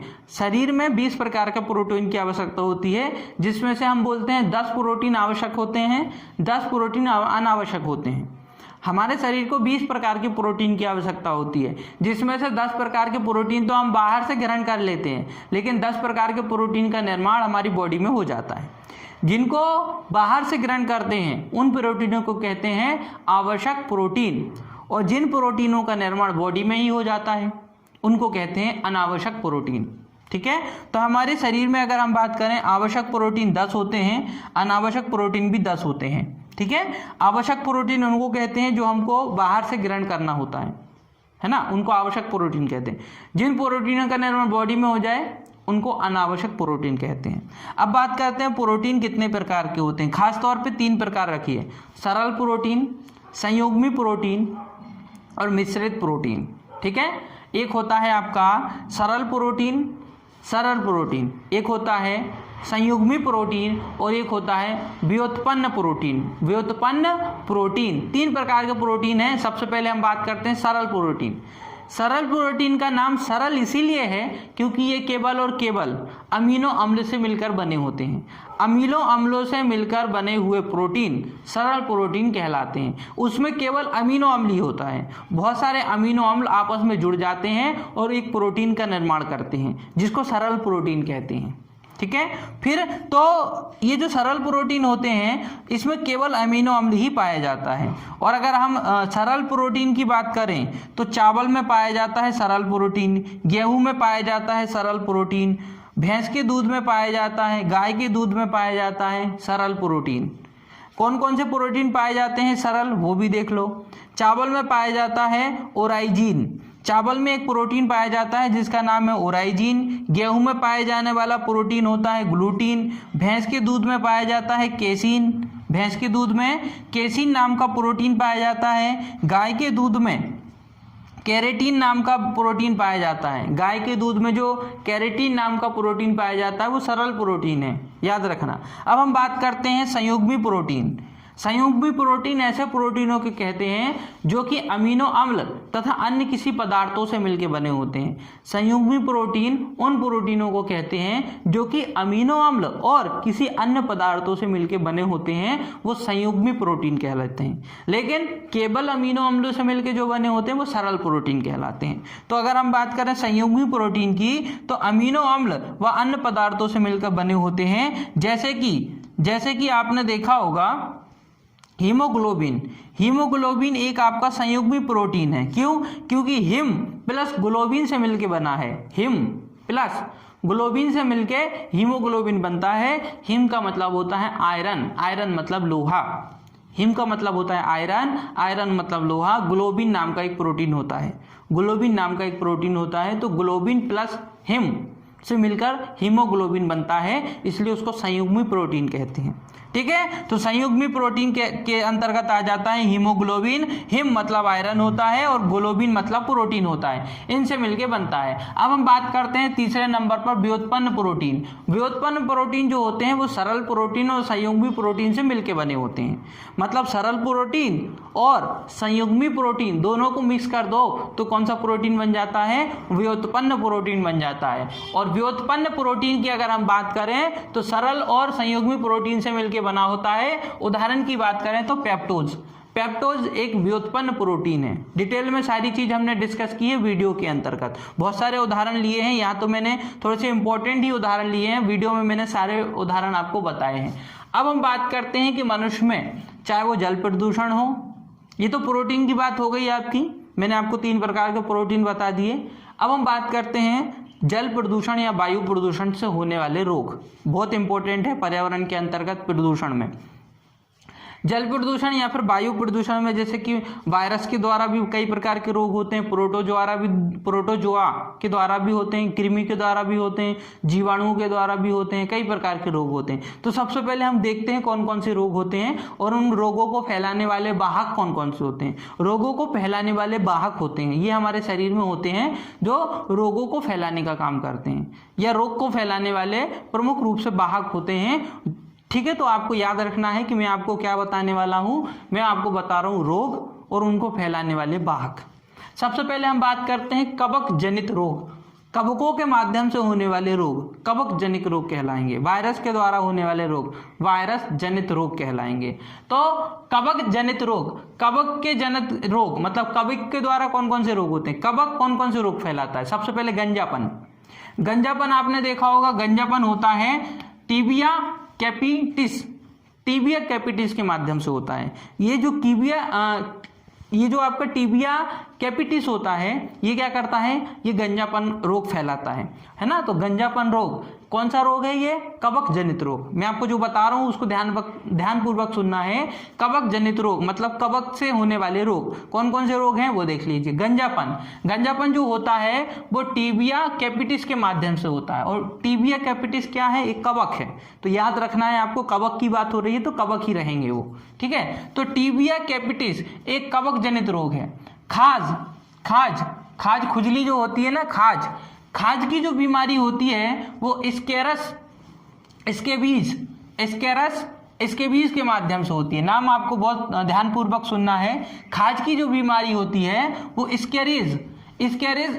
स्केबीज के द्वारा होती है ना। स्केरस स्केबीज के माध्यम से खाज की बीमारी होती है। फिर दांत की बीमारी होती है, दांत की जो बीमारी होती है वो ट्राइकोफाइटोन के माध्यम से होती है, ये रोग फैलाता है। ट्राइकोफाइटोन ये कवक है, यही रोग फैलाता है, दांत रोग। ठीक है, फिर उसके बाद आता है दमा, दमा या फिर अस्थमा की जो बीमारी होती है वो एक कवक जनित रोग है। और ये रोग किसके द्वारा होता है, स्पाइजिलस फ्यूमिगेटस, स्पाइजिलस फ्यूमिगेटस इसके माध्यम से रोग फैलता है। कौन सा रोग, दमा रोग। ये आपको याद रखना है ना। खास तौर पे नाम आपको 3-3, 4-4 बार पढ़ना है ताकि आपको वो चीज याद हो जाए। ये सभी थे कवक जनित रोग।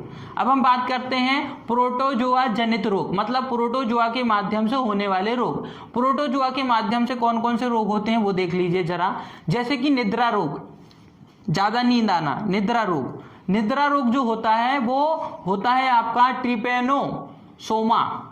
ट्रिपेनोसोमा के माध्यम से होता है। ये ट्रिपेनोसोमा ये क्या करता है, निद्रा रोग फैलाता है। ठीक है, और निद्रा रोग कौन सा रोग होता है, प्रोटोजोआ रोग है। मतलब जो ट्रिपेनोसोमा जो है वो एक प्रोटोजोआ है। ठीक है, फिर हम बात करते हैं मलेरिया। मलेरिया की जो बीमारी होती है प्लाज्मोडियम फाल्सीफेरस के माध्यम से मलेरिया नाम की बीमारी फैलती है, जो कि एक प्रोटोजोआ जनित रोग है। ठीक है, तो प्लाज्मोडियम फाल्सीफेरस मलेरिया फैलाने का काम करता है। पायरिया, पायरिया नाम की बीमारी जो होती है जिंजीवेलिस नामक प्रोटोजोआ से होती है। ये जो जिंजीवेलिस प्रोटोजोआ होता है ये क्या फैलाता है? पायरिया फैलाता है, पायरिया नाम की बीमारी फैलाता है। ठीक है, तो ये कुछ प्रोटोजोआ जनित रोग थे। अब हम बात करते हैं जीवाणु जनित रोग। जीवाणुओं के माध्यम से होने वाले रोग जीवाणु जनित रोग कहलाएंगे। तो जीवाणुओं के माध्यम से होने वाले रोग जैसे कि निमोनिया जीवाणु जनित रोग है।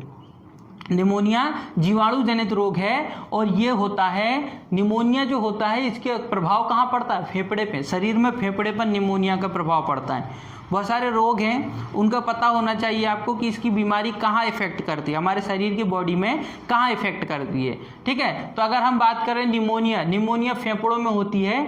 डिप्लोकोकस न्यूमोनो नामक आपको क्या देखने को मिलेगा? आपको देखने को मिलेगा जीवाणु डिप्लोकोकस निमोनो, इसके द्वारा निमोनिया नाम की बीमारी होती है और इससे शरीर का फेफड़ा प्रभावित हो जाता है। जो हमारे शरीर का फेफड़ा है वो भाग प्रभावित हो जाता है, खराब हो जाता है।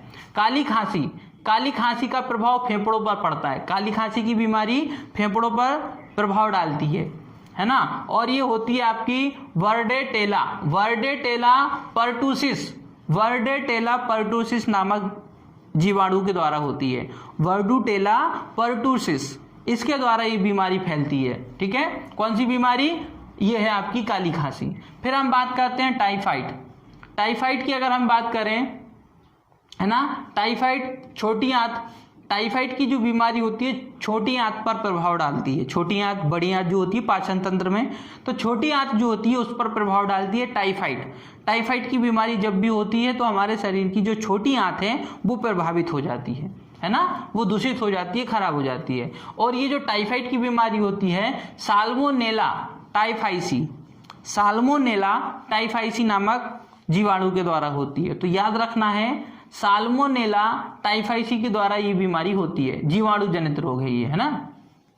फिर हम बात करते हैं क्षय रोग जो होता है, टीबी रोग जो होता है वो फेफड़ों पर प्रभाव डालती है। टीबी जो होता है ना, जिसको हम क्षय रोग बोलते हैं, ये जो क्षय रोग होता है टीबी जिसको बोलते हैं, उससे डायरेक्ट हमारा फेफड़ा प्रभावित होता है। ठीक है, और ये ट्यूबरक्यूलोसिस नामक जीवाणु होता है जिसके द्वारा क्षय रोग की बीमारी फैलती है और इससे डायरेक्ट जो है हमारा फेफड़ा प्रभावित होता है।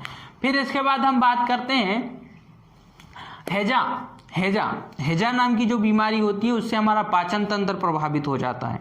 हैजा नाम की जो बीमारी होती है उससे पाचन तंत्र प्रभावित हो जाता है। और ब्रिबियो कोलेरा नाम का जीवाणु होता है जो ये रोग फैलाता है। ब्रिबियो कोलेरा नाम का जीवाणु होता है जो ये एक रोग फैलाता है। अब हम बात करते हैं, इसके बाद आता है आपका टीनियसिस नाम का जीवाणु, टीनियसिस नाम की एक बीमारी होती है। तो ये टीनियसिस नाम की जो बीमारी होती है टीनिया सोलियम जीवाणु के द्वारा होती है। टीनिया सोलियम नाम के जीवाणु से होती है टीनियसिस नाम की बीमारी। ठीक है, फिर उसके बाद हम बात करते हैं अब वायरस जनित रोग। अब मैं बता रहा हूं आपको वायरस जनित रोग, इस पे थोड़ा सा फोकस रखना है आपको। वायरस जनित रोग, सबसे पहले एक रोग आता है आपका वायरस में, इन्फ्लुएंजा नाम की एक रोग होता है। ये ऑर्थोमिक्सो नामक वायरस से होता है। ऑर्थोमिक्सो वायरस होता है जो इन्फ्लुएंजा नाम की बीमारी फैलाता है और ये एक क्या है? वायरस है, वायरस जनित रोग है ना। इन्फ्लुएंजा एक क्या है? वायरस जनित रोग है। वायरस पे आपको खास तौर पे याद रखना है। ऑर्थोमिक्सो नामक जीवाणु या ऑर्थोमिक्सो नामक वायरस होता है जिसके द्वारा आपको इन्फ्लुएंजा नाम की बीमारी हो जाती है। फिर हम बात करते हैं एड्स नाम की जो बीमारी होती है वो HIV के माध्यम से होती है। एड्स नाम की जो बीमारी होती है, एड्स नाम की जो बीमारी होती है वो HIV के माध्यम से होती है। ठीक है, HIV रोग वाहक होता है। एड्स नाम की बीमारी को फैलाने का काम HIV करता है जो कि एक वायरस है, इसलिए हम वायरस जनित रोग पढ़ रहे हैं इसके अंतर्गत। फिर बात करते हैं डेंगू की जो बीमारी होती है वो भी वायरस जनित रोग है, वायरस के माध्यम से होती है। कौन से वायरस से होती है? अरबो वायरस नाम से जो है डेंगू नाम की बीमारी होती है, अरबो वायरस से। फिर आता है आपका चेचक। तो चेचक भी एक बीमारी है। जो कि वायरस जनित रोग है, वायरस के माध्यम से होने वाली है। और ये जो चेचक होता है वेरियोला, वेरियोला नामक वायरस से होता है। चेचक नाम की बीमारी वेरियोला नामक रोग से होती है। ठीक है, ये वेरियोला एक वायरस है, इसके माध्यम से चेचक नाम का रोग होता है। छोटी माता, छोटी माता भी एक रोग है, वायरस जनित रोग है, वायरस के माध्यम से होने वाला रोग है और उसका नाम है बेरीसेला। बेरीसेला, देखो बेरियोला अलग है, बेरीसेला अलग है, दोनों में कंफ्यूज नहीं होना है आपको। ठीक है, तो छोटी माता जो होती है या छोटी माता जो बीमारी है वो आपकी बेरीसेला नामक वायरस से होती है, बेरीसेला नामक वायरस से। इबोला, इबोला नाम की एक बीमारी होती है जो कि इबोला वायरस से ही होती है। इबोला नाम की बीमारी इबोला वायरस से ही होती है और ये आपको इबोला नदी के किनारे इस वायरस को देखा गया था, इसलिए इसका नाम इबोला रख दिया गया। कई बार नाम ऐसे ही रख दिए जाते हैं। तो इबोला नाम की जो बीमारी है वो इबोला नाम के वायरस से हुई थी। इबोला नदी के किनारे पाया गया था, इसलिए उस वायरस का नाम इबोला वायरस रख दिया गया। ठीक है, तो ये भी एक वायरस है, इबोला वायरस, जिससे इबोला नाम की बीमारी हो जाती है। ठीक है, अब कुछ इंपॉर्टेंट आपको फैक्ट हैं जो मैं आपको बता रहा हूँ, उसमें आप ध्यानपूर्वक उसको सुनना है। जैसे कि बात करें हम एड्स, एड्स का नाम सर्वप्रथम किसने दिया था? मोंटेगनियर, मोंटेगनियर, मोंटेगनियर द्वारा तथा रॉबर्ट सी गैलो, रॉबर्ट सी गैलो, इन दोनों के द्वारा, मोंटेगलियर तथा रॉबर्ट सी गैलो, इनके द्वारा एड्स नाम दिया गया था। ये एड्स जो हम सुनते हैं, एड्स नाम किसके द्वारा दिया गया था? तो ये एड्स नाम दिया गया था मोंटेगनियर तथा रॉबर्ट सी गैलो के द्वारा ये नाम दिया गया था। हमको पता है कि 1 दिसंबर को हम विश्व एड्स दिवस मनाते हैं। ठीक है, एड्स दिवस खास तौर पे याद रखना है, 1 दिसंबर, 1 दिसंबर को विश्व एड्स दिवस के रूप में हम मनाते हैं। फिर हम बात करते हैं पोलियो। इसके लिए पोलियो, पोलियो नाम की जो बीमारी होती है, इसको रोकने के लिए 1995 में 1995 में पल्स पोलियो अभियान चलाया गया था। कौन सा अभियान चलाया गया था? पल्स पोलियो अभियान चलाया गया था। कब? 1995 में पल्स पोलियो अभियान किसके लिए चलाया गया था? पोलियो, पोलियो नाम की जो बीमारी है उसको खत्म करने के लिए। रेबीज, रेबीज नाम की एक बीमारी होती है जिसमें जिसको जो है रेबीज नाम की एक बीमारी होती है। ये जो रेबीज नाम की बीमारी होती है इसको हाइड्रोफोबिया, पानी से डरता है इसमें। ये जो रेबीज नाम की बीमारी होती है इसको हाइड्रोफोबिया कहते हैं। हाइड्रोफोबिया, हाइड्रो मतलब पानी, फोबिया मतलब डर, पानी से डर, है ना। ये जो रेबीज नाम की बीमारी होती है उसमें पानी से डर लगने लगता है, पानी से लोग डरने लगते हैं, जिसको रेबीज नाम की बीमारी हो जाती है। ठीक है, रेबीज नाम की, इसको बोलते हैं हाइड्रोफोबिया। फोबिया मतलब किसी चीज से डर, हाइड्रो मतलब पानी, पानी से डर लगने लगता है, इसलिए उसको कहते हैं हाइड्रोफोबिया। पानी से इसमें डर लगने लगता है, विशेष बात थी इसलिए मैंने आपको बताया।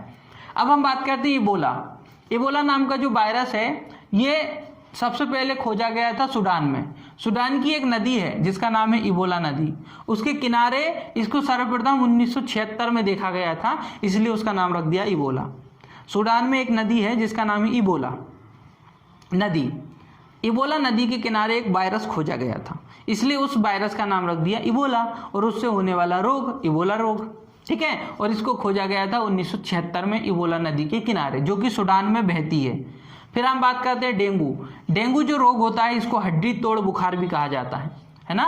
मादा एडीज मच्छर के द्वारा होता है। डेंगू जो होता है मादा मच्छर के द्वारा होता है। मादा मच्छर जब काटता है तो उससे डेंगू नाम की बीमारी होती है, और इसको हम क्या कहते हैं? हड्डी तोड़ बुखार, है ना। हड्डी तोड़ बुखार इसको कहते हैं डेंगू को। विशेष रूप से खास बातें थी इसलिए मैंने आपको बताई। ठीक है, तो ये था आपके कुछ वायरस, कुछ जीवाणु, कुछ प्रोटोजोआ जिनसे होने वाले रोग हैं, और उन रोगों को फैलाने वाले वायरस कौन कौन से हैं, जीवाणु कौन कौन से हैं, प्रोटोजोआ कौन से हैं, सारी चीज मैंने आपको बताई, डिटेल में वीडियो में है। अब हम बात करते हैं ईंधन। ईंधन जो कि संसाधन के रूप में आता है, आपको पता होगा संसाधन में बहुत सारे संसाधन, प्राकृतिक संसाधन है, कृत्रिम संसाधन है। ऐसे संसाधन जो प्रकृति ने हमको दिए हैं वो प्राकृतिक संसाधन कहलाते हैं।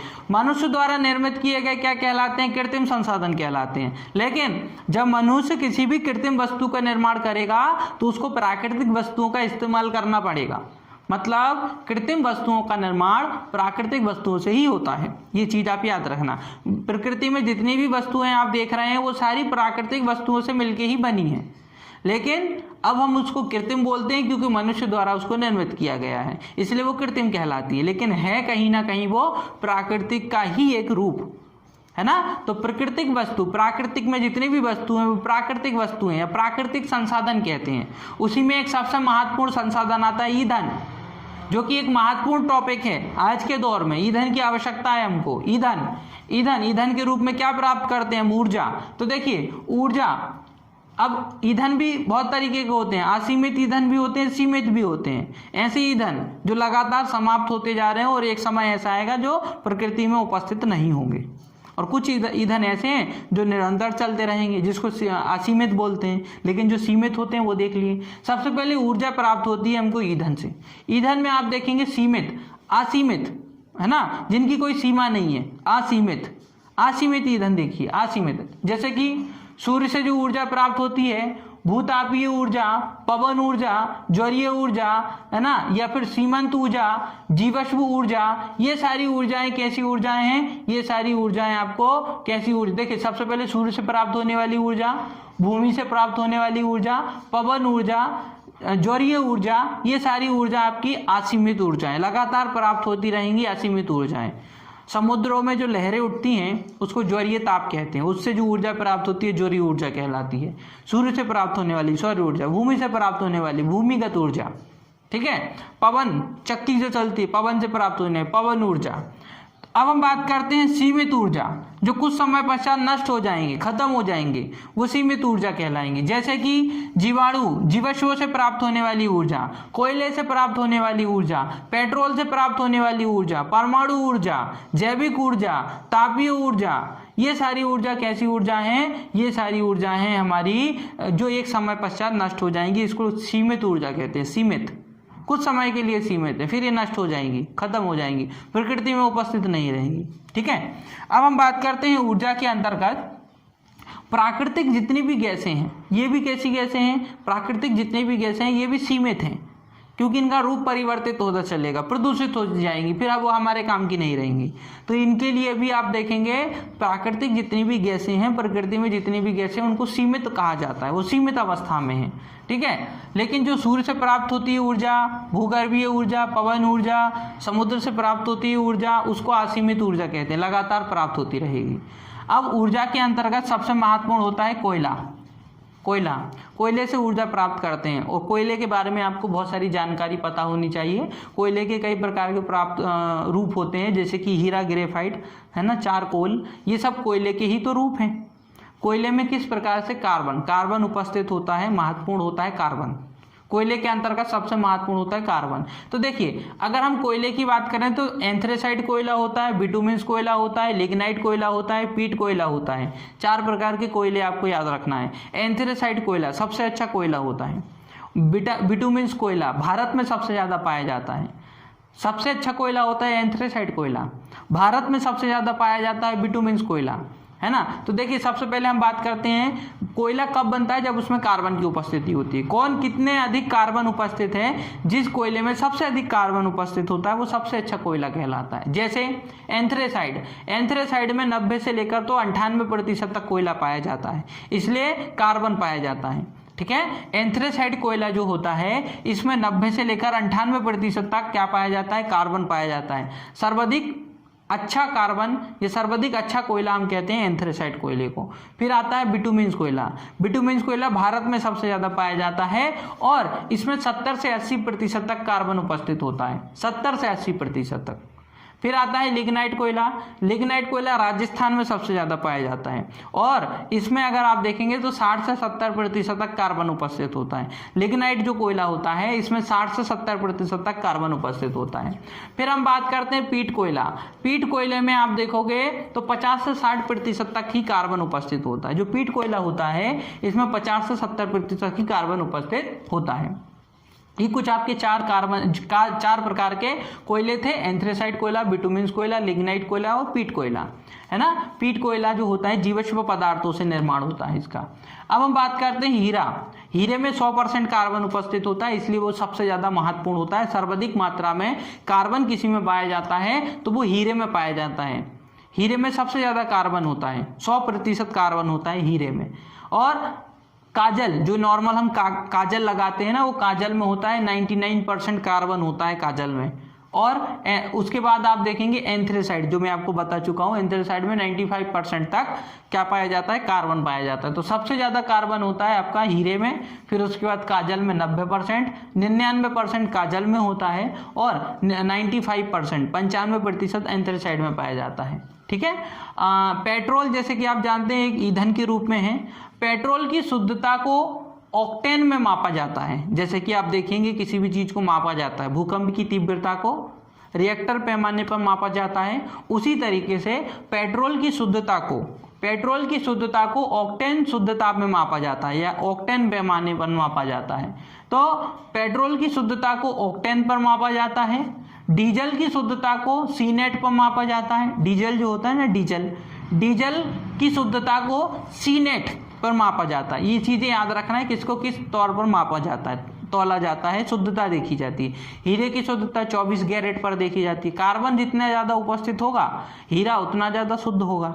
उसी तरीके से पेट्रोल की शुद्धता को ऑक्टेन पर मापा जाता है, डीजल की शुद्धता को सीनेट पर मापा जाता है। और देखेंगे आप एक विशेष प्रकार का ईंधन होता है जिसका नाम है नेटेलाइट। नेटेलाइट का उपयोग ऐसे स्थानों पर किया जाता है जहां पेट्रोल कम उपस्थित होता है। ऐसे क्षेत्रों पर नेटेलाइट को पेट्रोल के स्थान पर उपयोग किया जाता है। मतलब नेटेलाइट पेट्रोल की भांति कार्य करता है। नेटेलाइट का उपयोग ऐसे स्थानों पर किया जाता है जहां पेट्रोल कम होता है ना। पावर एल्कोहल का उपयोग भी पेट्रोल के स्थान पर किया जाता है। पावर एल्कोहल जो होता है, इसमें ईंधन होता है पावर एल्कोहल, इसको भी पेट्रोल के स्थान पर इसका उपयोग किया जाता है। एलपीजी गैस जो होती है ब्यूटेन, प्रोपेन और ईथेन से मिलकर बनी होती है। एलपीजी गैस जो होती है, इसमें क्या होता है, ब्यूटेन, प्रोपेन और ईथेन होता है। CNG, compress natural gas, CNG का फुल फॉर्म याद रखना है आपको, कंप्रेस नेचुरल गैस, इससे भी ईंधन प्राप्त होता है। कंप्रेस नेचुरल गैस सीएनजी का नाम होता है। ये विशेष तौर पे ईंधन के बारे में थोड़ा सा डिस्कशन किया। अब हम थोड़ा सा कल्चर के बारे में पढ़ते हैं। एग्रीकल्चर जो होता है, कृषि से संबंधित, किसको हम क्या बोलते हैं, है ना। फार्मिकल्चर होता है, आर्थोकल्चर होता है, हॉर्टिकल्चर होता है। ये जो प्रमुख कल्चर होते हैं, इन पर थोड़ा सा हम जल्दी रिविजन कर लेते हैं। सबसे पहले आता है एपीकल्चर, मधुमक्खी पालन एपीकल्चर कहलाता है। बर्मी कल्चर, केंचुआ पालन, बर्मी कल्चर कहलाता है केंचुआ पालन कहलाता है बर्मी कल्चर। पिसीकल्चर, मत्स्य पालन, मछलियों का पालन करना पिसीकल्चर कहलाता है। ठीक है। सेरीकल्चर, रेशम कीटों को पालना सेरीकल्चर कहलाता है। फिर उसके बाद हॉर्टिकल्चर, बागबानी करना, पेड़ पौधे लगाना, ये हॉर्टिकल्चर कहलाता है। हॉर्टिकल्चर, बागबानी, पेड़ पौधे लगाना, बागबानी, हॉर्टिकल्चर कहलाता है। फ्लोरिकल्चर, पुष्पों की खेती करना, पुष्पों की खेती करना फ्लोरिकल्चर कहलाता है। पुष्पों की खेती करना फ्लोरिकल्चर कहलाता है। सिल्वीकल्चर, वनों का विकास करना या वनों का प्रबंधन करना, वनों के विकास का प्रबंधन करना सिविकल्चर कहलाता है। वनों के विकास का प्रबंधन करना सिविकल्चर कहलाता है। ओरेलीकल्चर, सब्जियों की खेती करना ओरेलीकल्चर कहलाता है। सब्जियों की खेती करना ओरेलीकल्चर कहलाता है। ठीक है। फिर बात करते हैं फर्टिकल्चर, फूलों की खेती। फर्टिकल्चर किसको कहते हैं, फूलों की खेती करना फर्टिकल्चर कहलाता है। मोनोकल्चर, एक स्थान पर एक ही समय पर एक ही प्रकार की खेती लगाना मोनोकल्चर कहलाता है। एक स्थान पर एक ही समय पर एक ही प्रकार की खेती करना मोनोकल्चर कहलाता है। और पॉलीकल्चर, एक ही स्थान पर एक ही समय पर विभिन्न प्रकार की खेती करना, अलग अलग प्रकार की फसल लगाना पॉलीकल्चर कहलाता है। तो मोनोकल्चर और पॉलीकल्चर, मोनो मतलब एक, पॉली मतलब अनेक।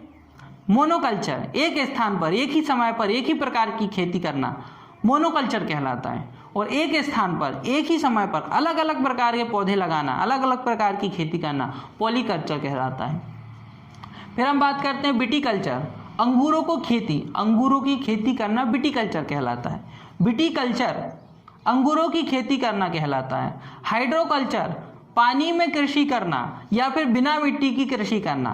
पानी में मिट्टी, देखो पानी के अंदर भी कृषि की जा सकती है जिसमें मिट्टी की आवश्यकता नहीं होती है, परंतु पानी के अंदर वो सारे खनिज पदार्थ उपस्थित होने चाहिए जो मिट्टी के अंदर होते हैं, वरना आपकी खेती नहीं हो पाएगी। अगर आप चाहते हैं कि आप कौन सी कृषि करना चाहते हैं, हाइड्रोकल्चर, हाइड्रोकल्चर मतलब बिना मिट्टी के कृषि करना, बिना मिट्टी के, केवल पानी में पौधा लगाना। आप पानी में पौधा लगा तो सकते हैं, लेकिन पानी के अंदर वो सारे खनिज पदार्थ उपस्थित होने चाहिए जो मिट्टी में होते हैं, तभी वो पौधा वृद्धि करेगा, ये चीज निश्चित है। ठीक है, फिर इसके बाद आता है आपका पॉलीकल्चर। बता चुका हूं, एक ही स्थान पर एक से अधिक, एक ही समय पर एक से अधिक फसलें लगाना पॉलीकल्चर कहलाता है। फिर आता है टिश्यू कल्चर। टिश्यू कल्चर कहलाता है, टिश्यू मतलब आपको पता है बहुत सारी कोशिकाओं से मिलकर टिश्यू बनता है, बहुत सारी कोशिकाओं से मिलकर टिश्यू का निर्माण होता है। टिश्यू से एक कोशिका को निकाल लेना और उस कोशिका से बहुत सारी कोशिका बनाना टिश्यू कल्चर कहलाता है। टिश्यू मतलब क्या होता है, ऊतक, और ऊतक क्या होते हैं, बहुत सारी कोशिकाओं से मिलकर ऊतक बनता है। उस ऊतक में से एक कोशिका निकाल लीजिए आप और उस कोशिका से बहुत सारी कोशिकाओं का निर्माण कर दीजिए, उसको कहते हैं टिश्यू कल्चर। तो टिश्यू कल्चर का मतलब होता है टिश्यू से अलग की गई कोशिका से एक नई कोशिका का निर्माण करना टिश्यू कल्चर कहलाता है। फिर आता है मेरिनो कल्चर। मेरिनो कल्चर होता है समुद्र के अंदर समुद्री जीवों के लिए कृषि करना, है ना, समुद्र के अंदर समुद्री जीव जंतुओं के लिए पौधा लगाना आपका क्या कहलाता है, आपका कहलाता है मेरिनो कल्चर। समुद्र में समुद्री जीवों के लिए कृषि करना, समुद्र में समुद्री जीवों के लिए, अपने लिए नहीं, समुद्री जीवों के लिए कृषि करना क्या कहलाता है, मेरिनो कल्चर कहलाता है, मेरिनो कल्चर। फिर आता है एक्वा कल्चर। एक्वा कल्चर आपको पता होगा, जलीय जीव जंतुओं के लिए कृषि करना, जलीय जीव जंतुओं के लिए, जलीय जीव जंतुओं के लिए कृषि करना क्या कहलाता है आपका, जैसे कि हम एक्वा कल्चर आपको पता होगा, हम नॉर्मली मछलियां लाते हैं, उनको बड़े बॉक्स में पानी में डाल के रखते हैं और उसमें हम उनको पर्याप्त मात्रा का वातावरण देते हैं ताकि वो मछलियां जीवित रहें, तो वही कहलाता है एक्वा कल्चर। एक्वा कल्चर होता है जलीय जीव, जितने भी जलीय जीव हैं उनके लिए पर्याप्त मात्रा में कृषि देना ताकि वो जीवित रहें, उनको पर्यावरण और पेड़ पौधे पर्याप्त मात्रा में हो, पर्यावरण अनुकूल हो, उसको कहते हैं हम एक्वा कल्चर। तो एक्वा कल्चर कहलाता है जलीय जीवों के लिए कृषि करना। फिर उसके बाद क्या आता है आपका आर्बोरिकल्चर कहलाता है वृक्ष, झाड़ियों आदि की कृषि करना, बड़े बड़े वृक्ष, बड़े बड़े झाड़ी, आपने देखे होंगे बहुत सारे पौधे ऐसे होते हैं जिनकी झाड़ी होती हैं, बहुत सारी झाड़ियाँ होती हैं, बहुत सारी शाखा होती हैं, है ना, ऐसे पौधों की कृषि करना ही आपका क्या कहलाता है, आर्बोरिकल्चर। आर्बोरिकल्चर कहलाता है वृक्षों, झाड़ियों आदि की कृषि करना। फिर इसके बाद अब ये तो आपके प्रमुख कल्चरों के बारे में मैंने डिस्कशन कर लिया। अब हम थोड़ा सा बात करते हैं प्रमुख खनिज तत्व जो हमारी बॉडी के लिए आवश्यक होते हैं। खनिज तत्व, पोषक तत्व अलग हैं, खनिज तत्व अलग हैं। ये पोषक तत्व मैंने आपको बता दिया। अब खनिज तत्वों के बारे में थोड़ा सा हम देख लेते हैं, भारत में किस प्रकार से ये पाए जाते हैं, सबसे ज्यादा कहाँ पाए जाते हैं उन पे देख लीजिए। खनिज तत्वों में सबसे पहला आता है आपका लौह अयस्क, है ना, जो इंपॉर्टेंट है वो मैंने यहाँ लिए हुए हैं। सबसे पहले आता है लौह अयस्क। लौह अयस्क में अगर सबसे प्रथम स्थान कोई रखता है तो वो चीन रखता है। चीन में सबसे ज़्यादा लौह अयस्क पाए जाते हैं और भारत में दूसरे स्थान पर लौह अयस्क पाए जाते हैं।